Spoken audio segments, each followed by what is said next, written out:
Welcome everyone to the Eastside Freedom Library. My name is Clarence White.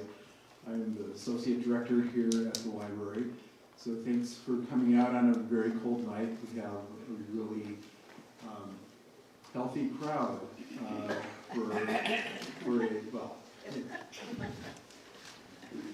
So the first thing I'm going to mention is that we're live streaming today, so any non-verbal comments that get made or verbal comments get made are going to get shared beyond this room. So everyone, as Peter likes to say, if you're on the witness protection program, you might want to sit behind the camera.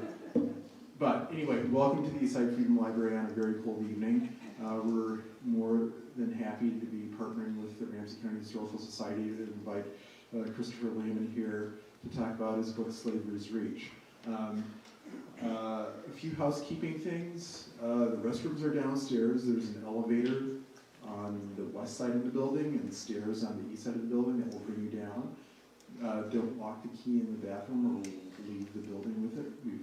We've had quite a few escapades with wandering keys over the past week. So yeah. So there's that. This is a very special place. We've had a lot of conversations that cross a lot of the topic areas of this book. And hopefully, we're hoping at some point we'll have those books and their authors talk with each other, as well as some of you. But we need to do our studying first, so we have Christopher Lehman here to give us a good piece of that. This library, I don't know, I see a lot of familiar faces, but is anyone here for the first time? Oh, wow, great. Thank you for coming to the Eastside Freedom Library. I hope you were able to sign our guest book when you came in. We would love to share information about other conversations that we're having. We have a lot of them. They're all at least as interesting as this one. Don't throw everyone up. So please come back. This building is about 102 years old. The east side here is a place that has a lot of stories, some of which I think are mentioned either in this book or in a talk you gave. I'm sort of blurring memory here. But I grew up in St. Cloud, which is also referenced in this book. A lot of people, including myself, always wondered why St. Cloud was an especially difficult place and has been for a long time for African Americans. Part of the reason why is explained here in this book. So if you want to know what it was like in St. Cloud 100 years after some of the stories that were mentioned here, I can tell you, but a lot of it makes sense. If you haven't read the book already, that will tell you a lot about that place and this town as well. So there are a lot of stories that live here, that come through here on the east side. A lot of the history of just the state has landed here. Just about every wave of immigration and migration has landed here, and this is Dakota land, as many of you know, and all of those stories are talked about. And I think I should stop there and hand it over to Meredith Cummings, who is with the Ramsey County Historical Society. I know I'm forgetting something, just bug myself or Peter or our colleague Trithra in the corner, and maybe we can answer the questions for you. But as long as you remember the bathrooms, I think you're fine. Okay.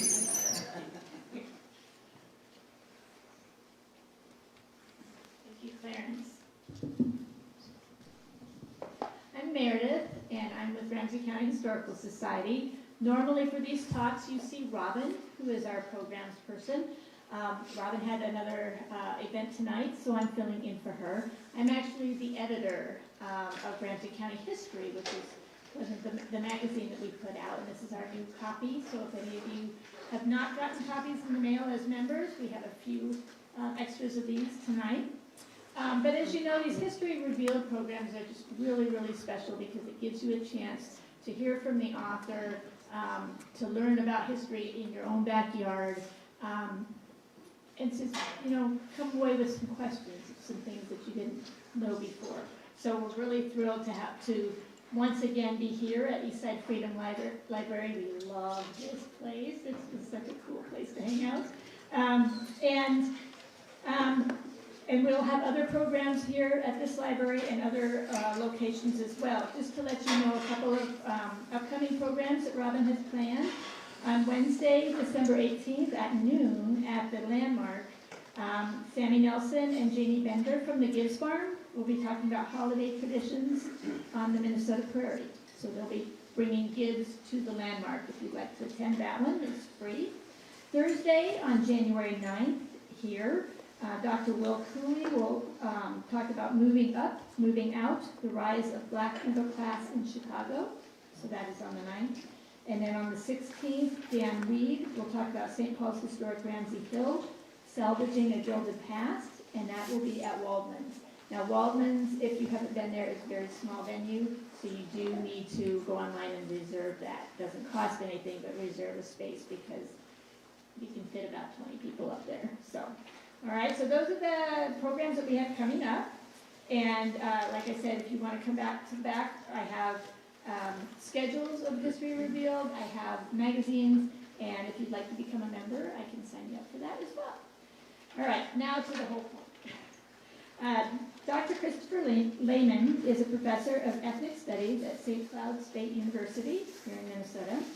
He has been a visiting fellow at Harvard University's Center for African and African American Research. His articles have appeared in Minnesota History Magazine, Ramsey County History, and he is the author of Slavery's Reach, Southern Slaveholders in the North Star State. There are copies that available through Subtext Books. Thank you, Subtext, so much for helping us out tonight at the back table, and Dr. Lehman will be happy to sign them after the event. Okay, thank you.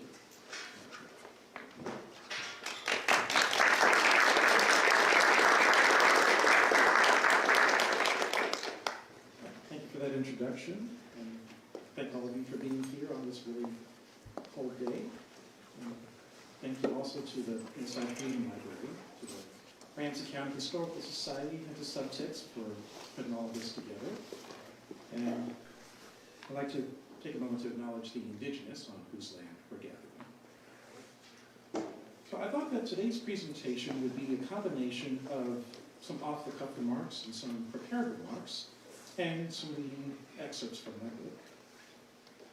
So first off the cuff, I thought I'd let you know how exactly Slavery's Reach came into being. So I've lived in Minnesota for 17 years. I came here when I was starting work at St. Cloud State University. And one of the things that I like to do when I'm in a new area is to look at the local history. And I have been told by people who were in St. Cloud that there had only been African Americans in that town for the previous, 40 years back then, since the 1960s. But all I had to do was open one book, and that one book had talked about the presence of enslaved people. But the book that I read, and then other books that I read, didn't mention them by name. So I figured the first project that I would do would be to see if I could find the names. And I went to the 1857 census and the 1860 census, and there were the names of the people. And I think it just went from there. I looked at census information for years, and I would try to find names of African Americans who were born in the South and living in Minnesota in 1857 and 1860. And then I would see if I could find people with those same last names living in those same southern states in 1850 and 1840 and so forth. And if I had any connections, then I would often make the assumption that the people who were African American living in Minnesota in 1860 might have been slaves or might have been former slaves. So it was very haphazard research for those first 10 or 12 years or so. And then one day in 2015, I found the name of a white man, a European American, who was living in Minnesota, in St. Paul specifically, But I also found that person's same name, first and last name, in what's called the slave schedule of 1860 in the state of Maryland. And I had never come across someone who was listed in both Minnesota and a slave state in the same year. And that led me to wonder how many other people are like that, who would claim themselves to be Southerners, but also Minnesotans at the same time, and slaveholders to boot. So I think the first thing that I was able to publish that was based on that new direction of research was the article, The Slaveholders of Plaine, which appeared in Ramsey County History, I believe in early 2016, if not late 2015. And from St. Paul, I was able to find information about Stearns County, which is where I live. And I think probably the thing that I'm most famous or infamous for finding was that there was a slaveholder from South Carolina who was visiting Minnesota, visiting Minneapolis specifically, and he saw the U of M was shut down after a period of being open for 3 years and had been closed for the last 2, and he decided he would loan $15,000 to the U of M on the spot, which translates into $250,000 in today's money. And so he loaned the money, he returned to the U of M a year later and cashed out half of his loan, so that left about $7,000 in the U of M coffers. And they still have it, and I'll talk about why that slaveholder never got all his money back during the course of today's presentation. So since I'm in the Freedom Library, I thought that the theme of today's topic, or today's talk, would be how free was Minnesota? Because even though for most of Minnesota's history it has been legally free, that hasn't been always the case. And even when it was legally free, there was still quite a bit of slavery that was tolerated in terms of the presence of the capital that was generated by slave labor, if not the presence of the bodies of the slaves themselves. So, how did Minnesota evolve? Well, 170 years ago this year, Minnesota Territory was organized back in 1849. And at the time that Minnesota Territory was organized, there were already 2 federal laws in the books that said that the area where Minnesota organized was supposed to be free. There was the Northwest Ordinance, which was passed in 1787, and there was the Missouri Compromise that was passed in 1820. And the Missouri Compromise said that no land that was above the 3630 geographic parallel was supposed to have slavery. So when Minnesota Territory organized, it just went along with those 2 laws. Now, even though slavery itself was banned, it was not illegal for Minnesotans to do business with slaveholders. They just couldn't buy and sell people. So we'll talk about the different transactions and the transfers of money and what Minnesota did with that capital. But anyway, Minnesota Territory is organized, and it starts as free for the first 8 years. For 8 years exactly, from March of 1849 to March of 1857. And then in March of 1857, what happens is that the U.S. Supreme Court decides, in the Dred Scott case, that every territory is open for slavery. And Minnesota was not a free state yet. It was still a territory. So legally speaking, slavery was legal in Minnesota for the rest of the time that it was a territory. And Minnesota would not become a free state until 14 months later, in May of 1858. So, Minnesota has been free after a year-long absence from freedom, legally speaking, since May of 1858.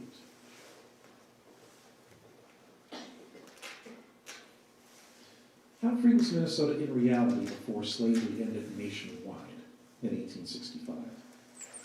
Minnesota existed in the last 16 years of legal slavery in the South, and Minnesota was affected by the slavery in those states. Although slaveholders themselves did not want to develop new slave plantations in Minnesota, they were content with buying local influence in Minnesota with capital at their their slaves had generated for them. In return for slaveholders' investments in land and local businesses, Minnesotans allowed the slaveholders to bring slaves with them to Minnesota without having to free them during their visits.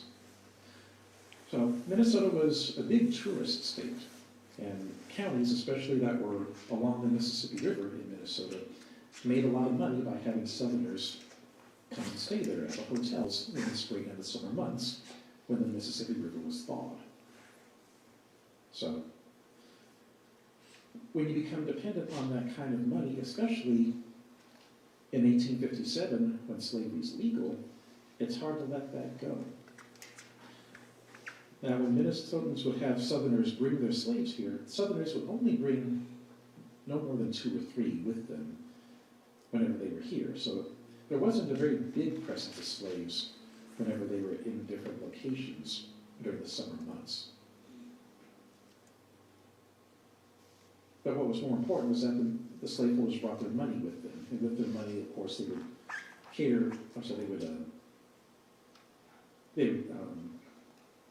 they would buy things from the tourist businesses. They would, of course, stay in the tourist hotels. And sometimes they would buy real estate, and sometimes they would also invest in universities. So this is why the money is so important. Another thing that's important about why this is able to happen was because there were quite a few people who were in on it in terms of letting slaveholders bring their slaves and bring their money, more importantly, to Minnesota. So there were 2 federal laws in the books, but the federal government undermined their own laws throughout Minnesota's history. For one thing, we have the development of Fort Snelling in the 1820s, and the federal government allowed for military officers to bring slaves with them to stay at Fort Snelling. One of the reasons, of course, is because of days like this, when it's really freezing. And you would really have to have a good incentive for military officers from the South to come stay in Minnesota for any extended period of time. So that incentive was for the government to say, you can bring slaves if you want to. I know we have these laws, but don't worry about it. I'll even give you a stipend to pay for the slave's care. So that's the first example of the government undermining its own 2 laws here. But we can't necessarily look at the Army alone. There were other cases of this undermining, and it took place from the White House directly. Now, when Minnesota Territory was not yet a state, the people of Minnesota would not be able to elect their own governor and lieutenant governor. Those offices were chosen by the president. And appointees usually reflect the politics of the president who appoints them. And this was certainly the case back in the 1850s in Minnesota. Now, to be a Democrat in the 1850s meant that you were in favor of slavery existing where it was, and you were in favor of it extending into the territories. Maybe if you were a Northern Democrat, you personally didn't care to have slavery, but you were perfectly fine with the Southerners doing it and taking it wherever they wanted to. Republicans wanted slavery to stay where it was. They didn't want it to expand. And then the most radical of the Republicans just wanted to get rid of slavery. But they were in a very small group. So I say all this to say that in the 1850s, with Franklin Pierce from 1853 to 57, and then James Buchanan from 1857 to 61, those 2 presidents were Democrats. And so the people that they chose for positions in Minnesota toed that Democratic line. One of them in particular was actually a slaveholder. Now, this person we would call a lieutenant governor today, but back in the territorial days, he was called the territorial secretary. His name was Joseph Travis Rosser, and he was a slaveholder from Virginia. And because he had been one of the staunchest advocates for Franklin Pierce when he was running for president, Pierce rewarded Rosser's loyalty by appointing him to be the lieutenant governor of Minnesota. So for 4 years, we had someone who was one heartbeat away from leading the territory of Minnesota, owning slaves. Now, I haven't found any evidence that he brought slaves with him to Minnesota, but he definitely owned them at the time that he was appointed to be here. And he was a very proud Southerner. He would claim the South, he would talk about the South, and if anyone had anything negative to say about the South, he would hit them. He got into fist fights. I think I have at least 2 occasions covered in my book where Rosser just gets into fights with people because they're saying mean things about the South. But this was one of the people who led our fair state. Let's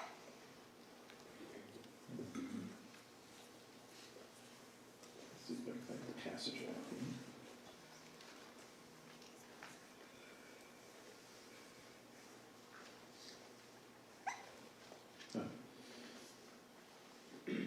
So in 1854, an African-American man went to work as a janitor in the state capitol. The secretary, Rosser, was largely accustomed to enslaved African-Americans, and he treated the free janitors so poorly that the editor of a local newspaper chastised Rosser in print. The editor claimed that the secretary had acted in an arrogant Southern manner, and he declared that no gentleman would be guilty of the act imputed to him. In response, Rosser threatened to whip the editor. So this gives you an example of the kind of temperament that he had. Now one could argue that the military officers and the appointees like Joseph Rosser were sent on temporary assignment, and they weren't permanent residents of Minnesota, so they could be dismissed as outliers, let's say. However, there were plenty of instances in which Minnesotans themselves undermined the free status of Minnesota. Most of the local leaders of the antebellum period were employees of Southern slaveholders, and therefore they expressed reluctance to bite the hands that paid them. Consequently, they did not strongly enforce anti-slavery law. So for those of you who are familiar with the history of the fur trade in Minnesota, you may know that the primary company responsible was called American Fur. What you may not know is that it was run by partners who were slaveholders out of St. Louis, Missouri. And the company that owned American Fur was Choteau and Company. And the 3 slaveholding partners were Pierre Choteau Jr., John, what was his name? Sanford, who was actually the Sanford in Dred Scott versus Sanford. And then the 3rd partner, who was a slaveholder, was John Sarpy. And it was after I was already done with my book and I had sent it off to the editor to be printed that I found that I actually had a family connection to that history, because going into the research I figured I'm just doing a local history, it has nothing to do with me at all. But I found, I think back in July or August, that my 5th great-grandmother Veronica, who I thought had lived in Louisiana all her life, had actually been enslaved by John Sarpy's grandfather in St. Louis. So I'm still trying to deal with that. Figure how I can maybe make a new book out of that someday. But yeah, it was Choteau, Sarpy, and Sanford who were the slaveholders who owned American Fur and therefore paid the people in Minnesota who worked for American Fur. And some of those people, as you can see, are some of Minnesota's leading lights in terms of historical figures from the beginning. Henry Sibley and Henry Rice and Sylvanus Lowry. They all worked for American Fur, so they were all paid by Choteau and Company. So whatever they were able to do in developing Minnesota came in part from money that they had been paid by the slaveholders. So that's the connection of capital from slavery into the way that these people made their imprint on Minnesota.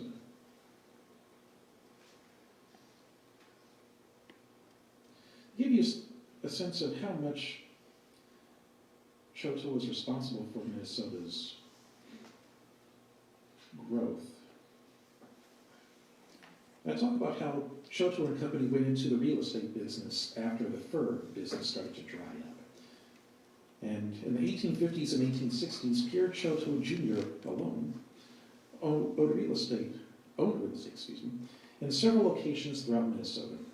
many of those locations having come from his management of American fur. Most of his land was in the cities of Hastings and St. Paul. His former employee, Norman Kitson, had facilitated the acquisition of the majority of the property in St. Paul, and that portion was named Kitson's Addition, which actually still exists by that name today. Just outside the city lay Choto's 160 acres by White Bear Lake, and additional property by Pig's Eye Lake. In southern Minnesota, he owned more than 100 lots in St. Anthony, 25 lots in Belle Plaine, 9 in Washington County and Traverse des Sioux. He also invested considerably in central Minnesota, possessing almost 150 lots in Sauk Rapids and 2 lots in lower St. Cloud. And during all this time, he remained a slaveholder. He continued to own slaves until the year that legal slavery ended in 1865. And almost poetically, he died before the end of that year, almost as if he couldn't literally live without slavery.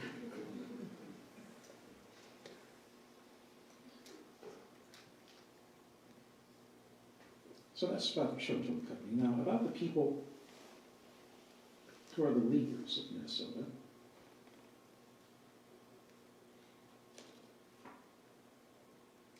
We have Henry Rice.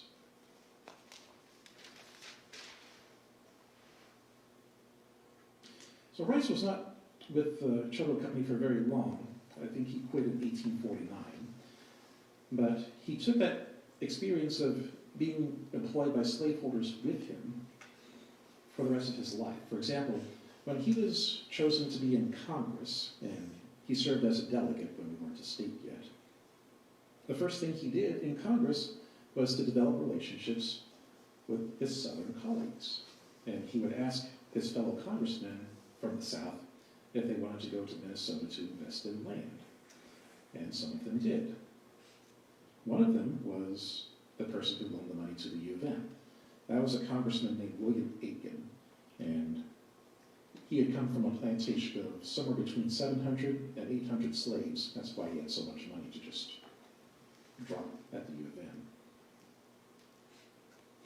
And one of the reasons that I think Rice was able to get along with Southerners so well, in addition to working at Choto and Company, was that he married into a slaveholding family. Some people don't know that his wife was actually a Southerner, and her father, Rice's father-in-law, actually owned at least one slave in the 1840s. So Rice was well acquainted with the South and with the kind of money that Southerners had and the reason that they had the money.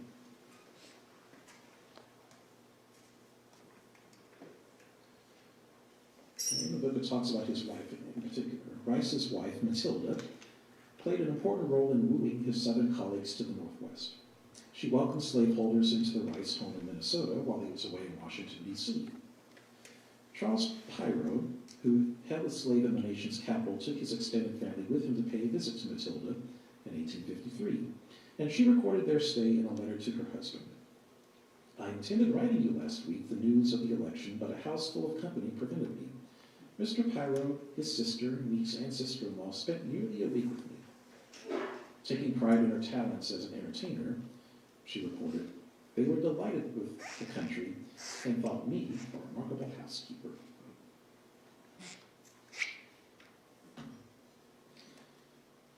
Now, being from St. Cloud, I would have been remiss if I didn't mention Sylvanus Lowry in my book. So, Lowry's story is that he had originally come from the South, from the state of Kentucky, and his father was appointed by President Andrew Jackson to be a missionary for the Ho-Chunk Nation. And at the time, they lived in Wisconsin, so when Lowry's father accepted the appointment, he had to relocate with the family to Wisconsin. And when the government kept pushing the Ho-Chunk people further west, the Lowry family had to move with them. So that's how the Lowrys ended up in Minnesota. Eventually, Lowry's father retired, and he decided to move to Tennessee, which is where his church's denomination, the Cumberland Presbyterians, were headquartered. Sylvanus Lowry decided to stay behind because by the 1840s, he was a young adult. He was in his 20s, and he had already worked with Henry Rice in Choteau and Company, so he was getting quite rich by working with American fur. So, in 1855, he buys what eventually becomes the northern third of the original St. Cloud.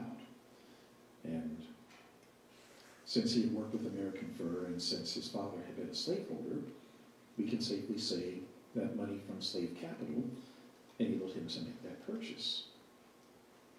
And he was the first person to make a purchase in that area.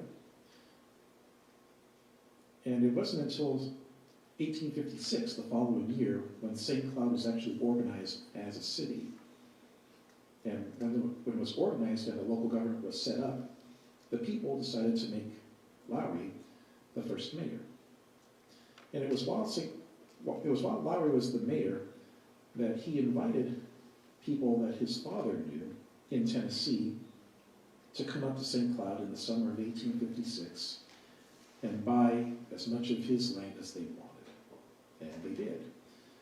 And I think that Lowry made somewhere about $12,000 in sales of land in the summer of 1856 alone. So that's $250,000 in a matter of weeks.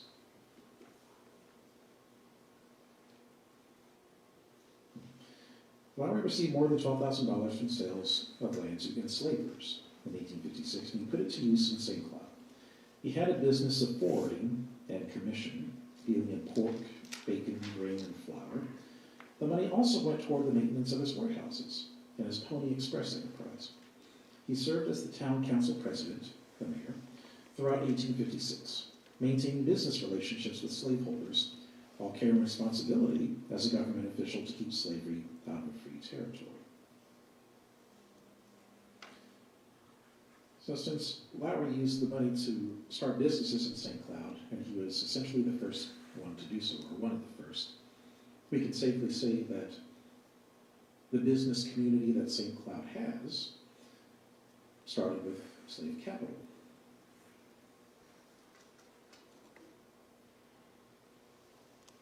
Now, there are some people who decided that they would come to Minnesota and live permanently. Not everybody was a tourist.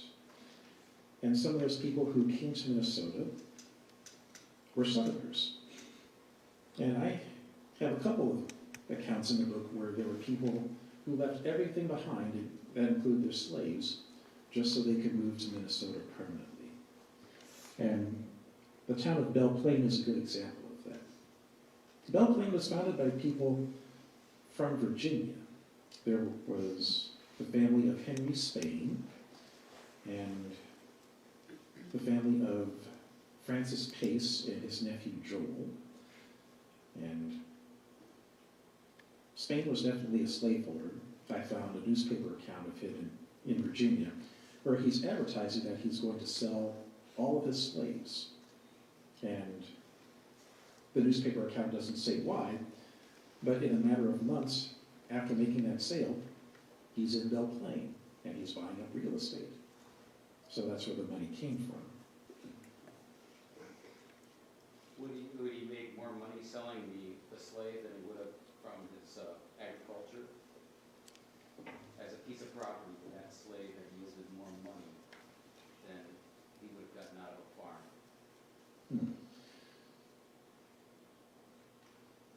I don't know. Especially because in Virginia, if you lived in an area that was, or that had been reliant on tobacco, the soil would have just been depleted by tobacco growth by then. So it probably didn't make a whole lot of financial sense to have as many slaves as he did, which I think were like 3 dozen.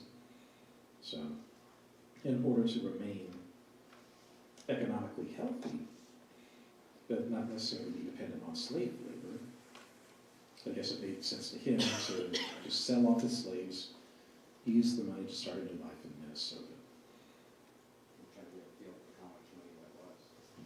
Well, I think I can find the place in the book that talks about the sale itself. Okay. Now, Spain arranged to sell his slaves before moving to Minnesota. The advertisement announcing the sale demonstrated the impersonal nature of the practice of slavery. It grouped the enslaved people according to age and gender. ignoring any of the relationships among them. Also, the advertisement did not identify any of the human merchandise by name. In July 1855, a Virginia newspaper announced the upcoming sale.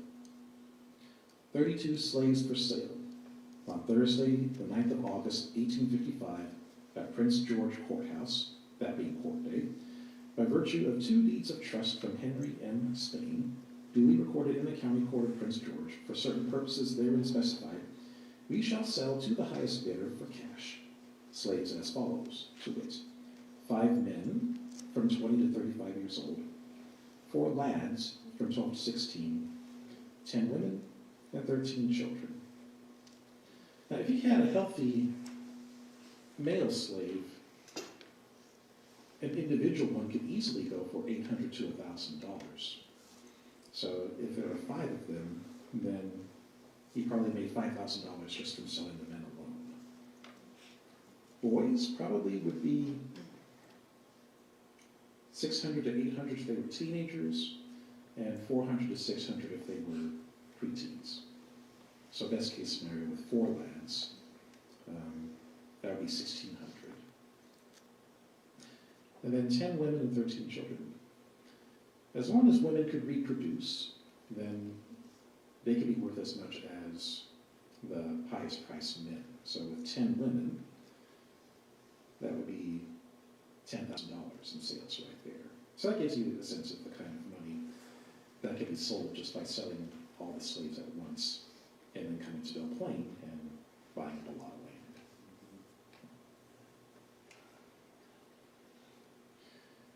And then we have the Plaine-Phelan neighborhood. So that was the first thing that I found in my look at real estate.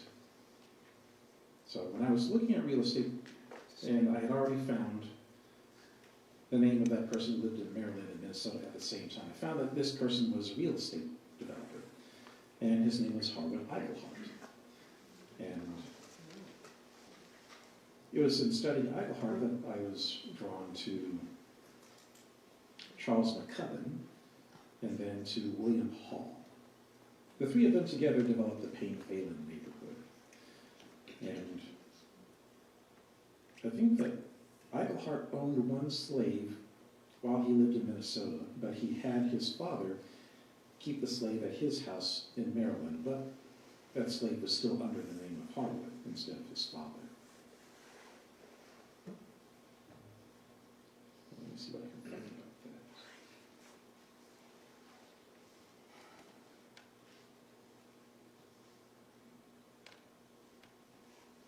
All right, first, William Hall. He owed his legal career to the income that resulted from owning enslaved people. He had been a child when his father died, and his mother managed the slaves and other assets that he inherited. After he left home to study law at St. John's College in Maryland, his mother periodically sent him money generated by the labor of his slaves to cover tuition and other expenses. At age 20, he successfully petitioned for an increase in his allowance from the slave's interest, because taxes took away a significant portion of each payment. In his statement to the Anne Arundel County Orphans Court, he complained in the 3rd person that the interest on his moneyed property and the hire of his Negroes is entirely inadequate for his yearly support and to enable him to prosecute the study of law, about which he is now engaged. Eichelhart also attended St. John's College in Maryland, but then graduated from Harvard University at age 24 in 1852. Eichelhart practiced slavery upon entering adulthood, but he owned just 1 African American, a woman in her 30s named Rosetta Johnson. She remained his property while he lived in St. Paul, but she lived at his father's household in Annapolis. Now, Charles McCubbin never owned slaves, but his parents did. And I think it's because he came from a slaveholding family, and his cousin, his first cousin, Harwood Eichelhart, was a slaveholder, that he felt sympathetic toward the slaveholders' cause. And that's important because, Lowry's edition. So we talked about Sylvanus Lowry, and he was able to attract people from Tennessee to come here and buy land. And as a result of all that money that allowed Lowry to have power, but that also allowed him to be influenced by the people who donated here. Now, even though none of the people except for Lowry's father and brother-in-law stayed in St. Cloud full time, there was one person who was, I guess you'd call a snowbird. He would come back and forth. He would stay in Minnesota when it was warm, then go to Tennessee when it was cold. His name was William Carruthers, and his uncle was Robert Carruthers. And of all the land that Sylvanus Lowry had bought in northern St. Cloud, Robert Carruthers bought a fourth of that. So I think Sylvanus Lowry had 400 lots in northern St. Cloud, and Robert Carruthers owned 100 of those 400 lots. Now, Robert Carruthers eventually went back to Tennessee to continue his work at the Cumberland University Law School there. But because he had bought so much land, his money was really influential in St. Cloud. So, by this time we have a new president in 1857, James Buchanan. And Buchanan appoints Robert Carruthers' nephew, William Carruthers, to be a land agent in 1857. And while Carruthers is in Minnesota, he decides that he's going to build up the Democratic Party in central Minnesota. So he becomes the leading official of Democratic politics in St. Cloud. He sort of picks up where Sylvanus Lowry leaves off after Lowry's with his 1 year as mayor of St. Cloud.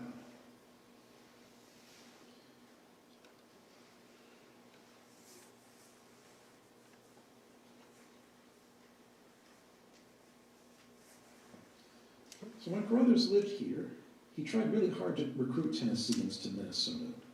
He wrote a letter from St. Cloud to a Tennessee newspaper to extol the city's virtues and marvel about its rapid growth. 1 year ago, St. Cloud contained 2 log huts. Now a flourishing village of 600 inhabitants with a fine steam mill, 2 fine hotels, large storehouses, mechanic shops of every description, forwarding houses and cottages of every style and taste invite inspection, he bragged. 1 year ago, lands that could be had by squatting upon are now selling at from $3 to $75 per acre. He advised farmers to bring their horses and cattle with them in order to break up the prairies, and he claimed that oxen were worth $125 to $200 per yoke. Now, he actually talked about cold weather. He said, "I've suffered less than I did in the South during our ordinary winters. It is all humbug that Southerners cannot stand this climate." So, that sort of gives you a sense of just how desperately he wanted Tennesseans to come here. He would say that, perhaps a day like today. So about the tourism, specifically.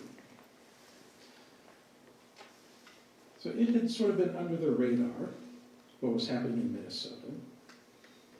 I think before the Dred Scott decision, Minnesotans didn't really generally care if Southerners brought a couple of slaves with them during the summer, whenever they were staying in hotels or whenever they were about to buy land, because they figured, well, they're just tourists. They're not going to live here forever. They're going back once the fall starts. So if they want to bring their 2 slaves here, that's fine. Besides, we already know that we're going to be a free state anyway. So that's the way it was for those first 8 years.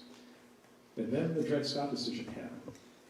And there actually really was an influx of Southerners to Minnesota, even during those summer months.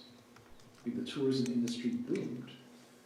And when I was writing about the steamboats, my editor at the Historical Society was really careful that I was being accurate, because as far as she knew, there had never been any steamboats that came from St. Louis to Minnesota with slaves as the crew. And that actually is true before 1857. I was able to find a newspaper, maybe 2 newspapers, that mentioned that there had been a steamboat docked at the river by St. Paul, and there were slaves that were crew members on that boat.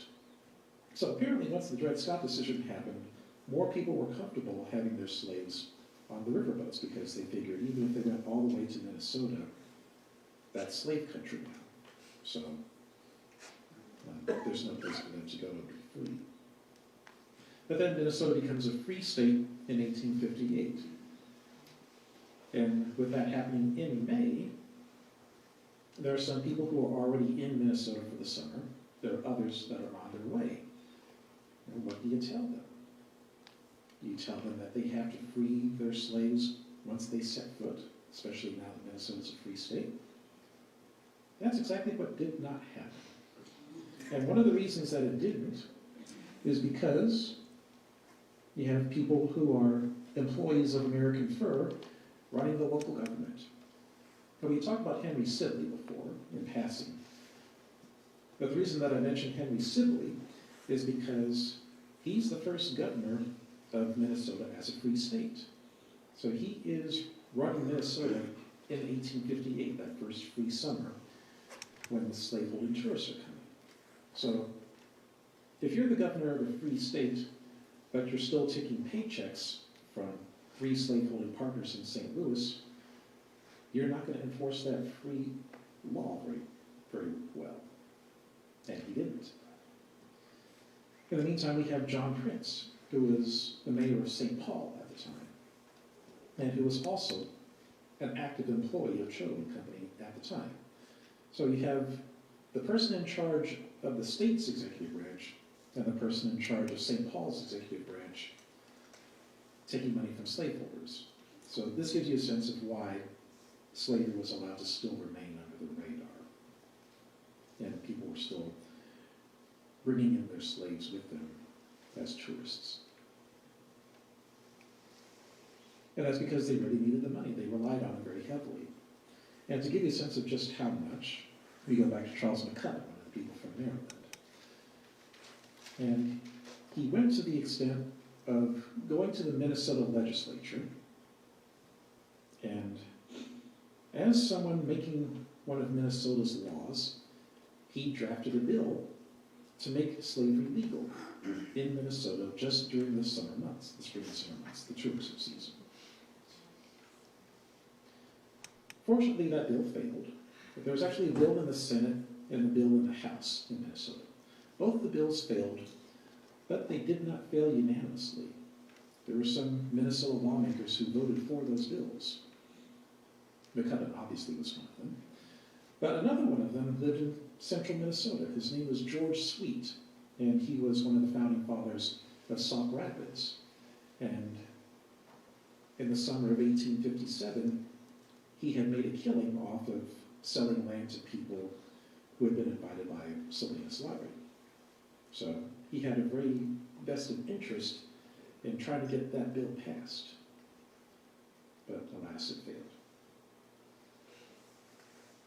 So I know that I've laid out a lot of really heavy information on all of you this evening. So what do we do with that? What I would suggest is that we reimagine Minnesota and we change how we talk about Minnesota, especially those of us who know about Minnesota's history and who talk about Minnesota's history. We should qualify how we discuss Minnesota's free status. We have to be sure to say that Minnesota was not free for 14 months of its existence. We should say that before those 14 months, Minnesotans developed their communities with some help from investments by Southern slaveholders. We have to talk about how after those 14 months, Minnesota as a free state remained dependent on capital from slave plantations. We have to talk about how Minnesota's founding fathers were invested in not enforcing Minnesota's free status. We should even talk about the U of M differently and how we should include it in the history of all those other universities that are now actively researching their slavery roots, places like Brown and Georgetown and so forth. Slavery capital was so important to the U of M that when the state of Minnesota gave the U of M the opportunity to keep the slaveholder Aiken's money, they took it. So what happened? William Aiken cashed out half his loan in 1857, but Henry Rice was able to find someone with money from slavery to replace that money with $7,000 of her own. A young woman from Washington, D.C., named Isabel Call. But with that money, the U of M was actually able to reopen in 1858, when they were able to do some more construction on the old main building. But unfortunately, the U of M burned through that money pretty quickly, and the U of M shut down again before the end of the year. And it did not reopen for 9 years. In the meantime, in 1861, the Civil War breaks out. In 1862, Minnesotans are trying to figure out if there's a way that the state can profit off of the war. And the Minnesota legislature passes what's called the Rebellion Act of 1862. And under that law, nobody who lived in a Confederate state could come to Minnesota and sue in its courts.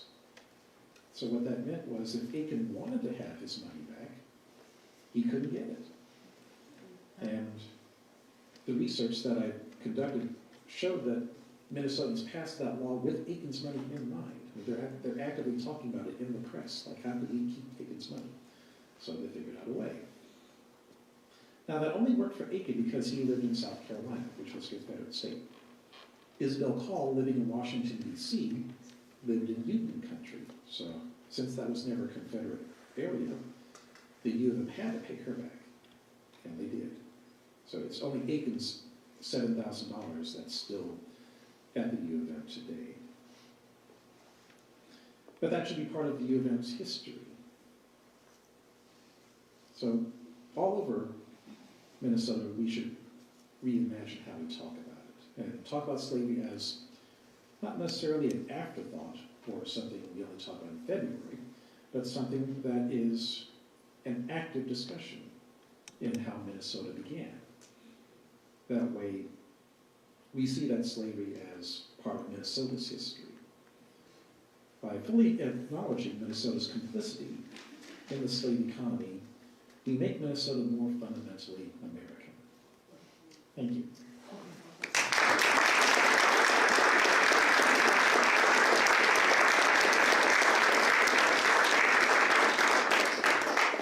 Now I'll take questions and comments.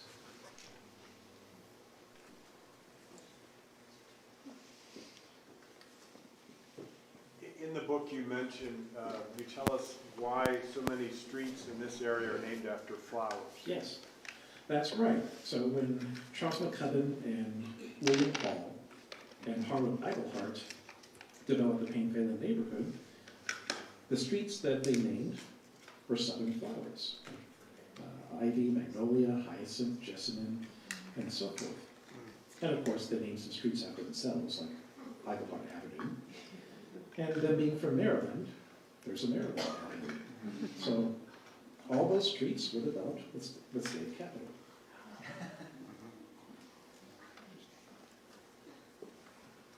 Yes, sir. Just a quick follow-up on that. Does Annapolis Street and West St. Paul come from the same history, or is that separate? I think it does, especially with Annapolis being a city of Maryland. Yeah. I would assume so. Yes. Hi, first of all, I just want to thank you so much. I got the book, I haven't read it yet, but I just finished teaching the Early American History Survey at the U of M. I cannot wait to integrate this material into my lectures. And I wanted to ask you just to speak a little bit more about the conversations that have been happening at the U, and also the responses you've gotten. I mean, I've sort of been following it, but I would love to just hear from you and your perspective on that. Certainly. So about a couple years before I started really working on the book, I had published an article with the Hennepin History Museum about the loan that William Aiken made. I think that article is called Brought to Light. It came out in the summer of 2016, and it got considerable press attention for a magazine article, and of course it got the U of M's attention. And I think that September I was asked to come to the U of M Social Concerns Committee and talk about my research and what I thought could be done about it. And I think what I suggested was that the university make some kind of official acknowledgement of that financial paper trail that attached to slavery, and that perhaps they do what other universities have done, which is to offer tuition to descendants of the slaves that the institutions profited from. And after that meeting, there were some faculty at the U of M who reached out to me to conduct research with them about other aspects of the university's history that have been hidden or have just not been actively researched yet. And I think I spoke there for the first time, as far as giving a speech goes, in February 2017. I spoke again at a reparations conference that they had last year.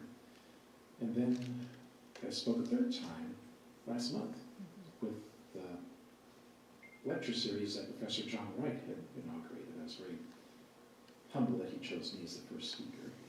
But after that speech, I was then on a panel where the panelists were talking about my research. And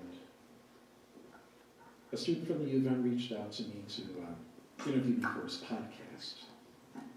And a couple weeks ago, I went to the public television building because they wanted me to talk about the loan history for a documentary that I think is supposed to air in February about the U of M's history with African Americans. So there's been a lot of good that's come up from that research, and this relationship that I never foresaw happening with myself in the U of M is just improving, and I look forward to more collaborations with them. Other comments or questions? The Civil War came very soon after the period you described, and Minnesota is very proud of its role as part of the North. What kind of change, did any change take place as far as the attitude towards these people and their slave background? Are you aware of any abrupt change, or how was it treated? Well, that is in the next to last chapter, which is just about the Civil War itself. So, of course, Minnesota has this very proud history of being with the Union really early. And some of the people who have criticized my book, at least online, not to my face, have said, how dare I write about slavery when Minnesota was one of the first states to enter the Civil War to fight slavery. And I never respond to my online critics, but if I did, I would say that the Union wasn't anti-slavery at that point because there were border states that legalized slavery that still fought for the Union. And Lincoln was not trying to make slavery the cause for the Union fighting. They just figured that they would teach the Confederates a quick lesson and then the war would be over. Meanwhile, the Confederates were thinking they would teach the Union a lesson about hands off their slaves, and then the war would be over quickly, but it just didn't happen that way. And even after Lincoln wrote the Emancipation Proclamation, and it became law in January 1863, those same border states are still slave states. So even then, the war wasn't about ending slavery everywhere. It was just about those Confederate states. But about Minnesota specifically, again, even though Minnesota was officially a Union state, there were quite a few people living in Confederate states that still owned land in Minnesota. I've been able to find a few of them who were actually registered in the Confederate Army, who still owned real estate in Minnesota. So we had this really weird situation of people who we would consider to be enemies of the state owning land in our state. And one of the people who founded Belle Plaine went to Virginia and joined the Confederate Army. That fighting Lieutenant Governor Joseph Rosser, he joined the Confederate Army too. He fought for Virginia. So he was in this ironic position of being in the Confederate Army, fighting the government that had appointed him to Minnesota in the first place. So it's complicated, but it's not dull. So, you got a question? I was going to ask that question, but I got another one. So the tourism industry with Southerners coming to towns along the Mississippi, Lake Minnetonka, St. Anthony Falls, I've heard, Right. all those places, hotels.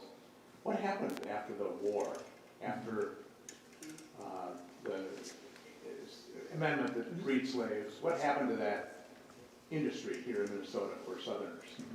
Well, it only took a year into the war, if that, for the tourism industry to just be totally killed. Right. Because the Southerners, especially the Confederates, are too busy staying in the Right. South to defend the Confederacy. But after the war? After the war, they came back. Okay. I think that the tourism in Lake Minnetonka, for example, that's stronger after slavery than it was before. But even though the tourism industry originally dried up very quickly, we have a very strong legacy of that industry, ironically through higher education. The first campus building of McAllister College was a hotel where a slave from Mississippi was actually able to get her freedom in a court here in Minnesota. Her name was Eliza Winston. And where I work, at St. Cloud State University, the very first campus building was a hotel that was called the Stearns House. And I didn't know this until doing my research, but the Stearns House actually had a slave riot, if you will. So there had been a slave who had come from Tennessee, and someone in St. Cloud was trying to help that slave get free. But the people who, I guess, would have been considered law enforcement stopped it from happening, but not without some violence. I think the newspaper report said that somebody got injured by a slingshot. But the riot stopped, and the slave was returned to the enslaver. And that shows you the strength of the law as it was, because this being 1857, this was when Dred Scott was on the books. So, that slaveholder's right to keep his slave in Minnesota had to be honored, because that was the law. So, if you were a police officer in St. Cloud, no matter how you felt about slavery, your duty was to bring that slave back to that slaveholder. Now, this being 1857, this is only 1 year after St. Cloud is founded. So, one of the first documented recordings, or one of the first paper recordings, or paper documentations, recording an action of the St. Cloud police was in defending the slaveholder's right to enslave. So, it just started from there as the foundation to whatever we have in St. Cloud today. Yes, ma'am. There was a presentation here recently by the author of The Relentless Business of Treaties. And boy, the same names just popped up. They were busy dividing up Indian lands and giving them to their relatives. And he has family trees of how they all intermarried. It would be interesting to see how it intersected with the business of slaveholding. You know, they were multitasking. Yes, always. And when I was doing my research, I was finishing up my book at about the time that Dr. Case's book came out, so I didn't have the benefit of looking at all the references that he made to Choto and to Sibley and so forth. But yeah, there are quite a few parallels and quite a few intersections. So I would love to do some kind of collaboration with him somewhere down the line in terms of a panel discussion at the very least. Our plan is to have an all-star team. You, Marty Case, and Bill Green. I love it. To tackle this whole period. together and, as you say, reimagine Minnesota. Yes. So stay tuned. Any other questions or comments? Thanks for the wonderful talk. When you discuss reimagining Minnesota, one of the things that I'm curious if you have found in your research is the potential of like past reimaginings of this history. In other words, is this something that, you know, average Minnesotans in the 1850, all these connections with slavery that they were aware of? Or was it something that they weren't aware of? Like, is this history that's been intentionally or actively erased? Or is this something that's always been at the margins of popular consciousness? Well, certainly in the 1850s, Minnesotans were aware that they relied really heavily on slave capital. That's why we had the Rebellion Act, and that's why Charles Montgomery tried to make slavery legal here. Now, one of the last things that I found in terms of documented references by the U of M of slave capital was a Regents report from 1863. So the war is still going on, and the Rebellion Act is 1 year old. But the report says something like $7,000 at the university belonged to Aiken before the war. So that implies that after the war started, it's not his anymore. But the U of M doesn't mention him anymore after 1863. The story of the university after 1863 becomes that the university has been shut down for almost a decade, and along comes Pillsbury to save the university and get it reopened for good. Which, of course, happened, but that period where William Aiken was able to keep it open for less than a year because of his money from slavery just got overlooked. And the fact that Aiken's money is still at the U of M some 160 years later is also overlooked.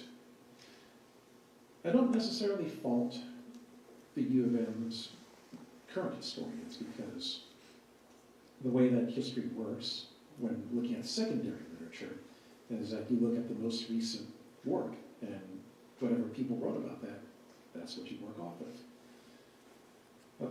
The only reason that I found out about the U of M anyway was totally by accident, because I had been looking at St. Cloud, and one of the people from St. Cloud who bought land was a congressman named James Orr from South Carolina. So as I would look at different names of people in real estate deeds, I would also see if I could find any newspaper accounts of it. So the way that my research worked, once I decided to look at real estate, was I would go to counties that were all up and down the Mississippi River, any county that existed before 1865, because if there was anyone from the South who bought land, that person might have been an active slaveholder. So I looked through all the deeds. Every time I found the name of someone who was a Southerner, I wrote down that person's name and the county and state they were from. And then I would go home and see if I could find them in a slave schedule. And if I did, then I knew that that deed was the paper trail, where money from a plantation would go to a Minnesota lot. So anyway, James Orr was one of those names that I found in the deed. And then when I looked in a newspaper database, there was a story about Orr coming to Minnesota for the summer with William Aiken. And the newspaper article talks about Aiken loaning money to the U of M. So that's the only reason that I found out about it. It's not like I'm working in the Min-State system and I have this vendetta against the U of M system. It was just purely on accident. How long did the research take you, Chris? The real estate angle took 4 years, from 2015 until now. And the project as a whole?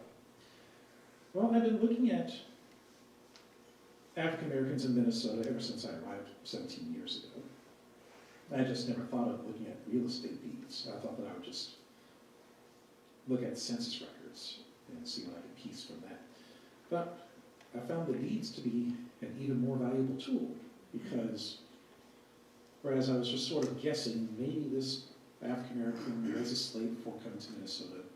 Now I have definite proof that there were at least slaveholders who brought money from slave labor to Minnesota because it's all in black and white in the deeds.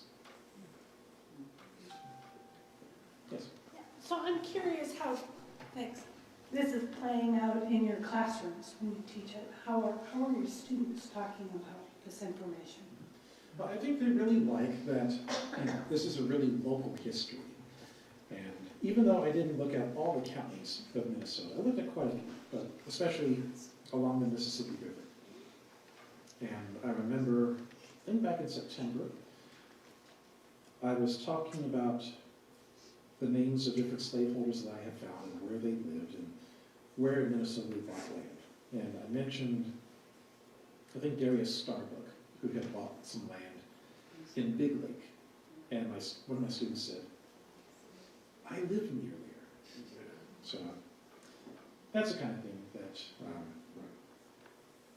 I'm really hoping that my students will do, is to see their personal connection to the history. And I think when you make things personal and when you make things local, that makes a difference. Because it's really easy for people to dismiss any discussion about slavery in the United States in general. The tendency is for people to say, well, that was long ago. None of the slaves are alive. None of the slave masters are alive. And besides, we're not the only country that's done it. It's been practiced all over the world.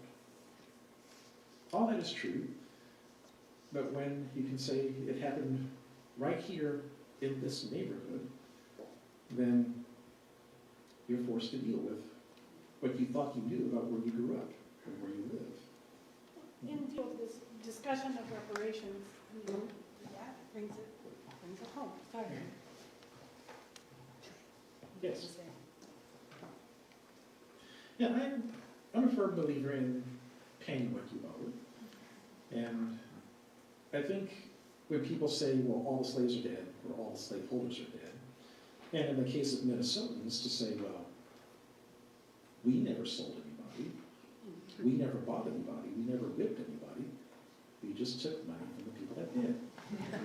But since we didn't actually do anything, our hands are clean. But what I'm trying to do with my book is to say that the paper trail matters. And that just because slaves did not live within Minnesota's borders doesn't mean that their capital didn't make Minnesota what it is, at least in part. Yes, sir? I think I heard you say that the half of Mr. Aiken's money is still at the U. Yes. Do you mean in buildings, or do you mean in endowment? I don't know where it is. I just know that they never gave it back to Aiken's estate. Okay. So the U of M has it, or at least the U of M owes it, I should say. Owes it. Okay. Other questions or comments? What happened in Minnesota, was that similar throughout the Northwest Territory? Slave owners coming up, buying land? Yes, Minnesota is not unique. In the newspaper accounts that I looked at, like for James Orr, for example, one of the stories said that Orr was on his way to Iowa when he had stopped in Minnesota. So land speculation was a good business in the 1850s. And if you're living in the South and you either want to diversify your portfolio because you want to do other stuff with your money besides plantations, or if you have soil that's just being depleted by growing tobacco or growing cotton all the time, then you look outside the South and you see what land you can buy. And again, it's not because you want to have plantations in Minnesota. Even some of the biggest Southern investors in Minnesota didn't want to have plantation slavery, largely because it's not feasible, it's too cold, and the soil will cooperate with it. But that didn't mean that they couldn't profit off of it. And my records show Southerners making money from Minnesotans who lived on the land that Southerners bought and just would pay the mortgage to the Southerners back in the South. One of the people who was one of the first residents of Little Canada in Minnesota. His brother was a very infamous slaveholder. And that person's name was Samuel Boyd. And he's actually mentioned in the book by Edward Baptist, The Half Has Never Been Told. He was the one who was known for whipping the slaves back until it bled. And Baptist's book also talks about Boyd selling a female slave that he impregnated so his wife wouldn't find out about it. So his brother, I think, became one of the first postmasters in Canada.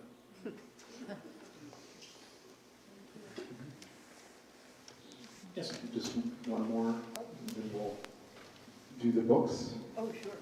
I'm just curious if you, in your research, if you ran across a lot of references to the public land survey process that was going on in the 1800s in Minnesota to basically form the basis for real estate trade here?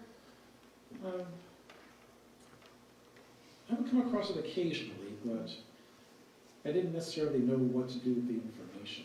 I was just so stuck on real estate deeds and censuses. But I assume that if other people are more familiar with that information and know what they're talking about, have written things, like I guess Norman Case has, then again, I could go back and see what kinds of connections I can make between my research and his. I'm sure that there's great potential to find something. I just don't know what it is at this point. Thank you. Okay, thanks everyone. Thank you, Dr. Lehman.